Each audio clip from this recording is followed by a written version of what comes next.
Verification केल्याशिवाय प्रमाणपत्र दिले जाणार नाहीत. राधाकृष्ण विखे पाटील. मराठा समाजाला कुणबी प्रमाणपत्र देण्यासंदर्भात बोगस प्रमाणपत्र वाटप होऊ नये असं वक्तव्य मंत्री पंकजा मुंडे यांनी केलं होतं. यावर मराठा उपसमितीचे अध्यक्ष राधाकृष्ण विखे पाटील यांनी प्रतिक्रिया दिली आहे. तसेच हैदराबाद गॅझेट संदर्भात याचिका दाखल झाली आहे, त्यावर देखील विखेंनी मत व्यक्त केले आहे. सध्या ही न्यायप्रविष्ट बाब असून ओबीसी बांधवांचा गैरसमज दूर करू असा विश्वास राधाकृष्ण विखे पाटलांनी व्यक्त केला आहे. तर व्हेरिफिकेशन केल्याशिवाय प्रमाणपत्र दिले जाणार नाही हे मुख्यमंत्र्यांनी देखील स्पष्ट केलं आहे. कुणाला चुकीचे आणि खोटे प्रमाणपत्र मिळणार नाही असे राधाकृष्ण विखे पाटील यांनी स्पष्ट केलं आहे. न्यायप्रविष्ट बाब आहे तर काय भाषा करणार. आता मला वाटतं न्यायप्रविष्ट बाबी आहेत, प्रत्येकाला एक भूमिका मांडण्याचा अधिकार आहे. पण मला वाटतं गैरसमज आपण निश्चितपणे आमच्या ओबीसी बांधवांचा आपण दूर करू याच्याबद्दल मला खात्री आहे. नाही, अजिबात देणार नाही. म्हणून माननीय मुख्यमंत्र्यांनी स्पष्ट सांगितलेलं आहे व्हेरिफिकेशनच होणार आहे. त्याच्यामध्ये जी आपण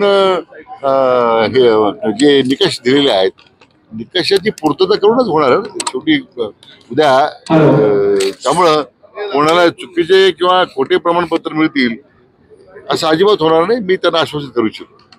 कर्नाटकातील शिवाजीनगर मेट्रो स्टेशनचे नाव बदलून सेंट मेरी करण्याची मागणी समोर आल्याने मंत्री राधाकृष्ण विखे यांनी काँग्रेसवर निशाणा साधत प्रतिक्रिया दिली आहे.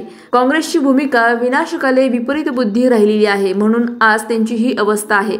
खरं तर शिवाजी महाराज हे आपल्या सर्वांचे दैवत आहेत आणि त्यांचं नाव बदल्याचं पाप जर काँग्रेस करणार असेल तर या राज्यातील जनता त्यांना कधीही माफ करणार नाही. खरं तर त्यांचे राष्ट्रीय नेते त्यांना हा प्रश्न विचारला पाहिजे की त्यांना ही भूमिका मान्य आहे का, असा प्रश्न करत विखे यांनी प्रतिक्रिया दिली आहे.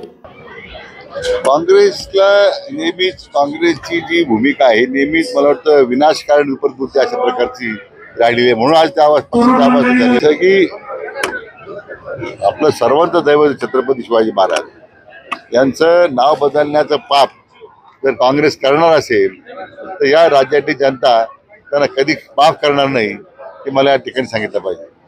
म्हटलं ना की हे विनाशकारण विपरीत बुद्धी आहे. त्याच्यापेक्षा वेळ काय सांगणार. स्वतः त्यांचे जे नेते आहेत राष्ट्रीय नेते त्यांनाच हा प्रश्न विचारला पाहिजे की त्यांनी भूमिका मान्य आहे का. अधिक माहितीसाठी स्टार इंडिया 1 न्यूज पाहत रहा. चॅनलला सबस्क्राईब करा आणि अशाच अपडेट्ससाठी बेल आयकॉन दाबा.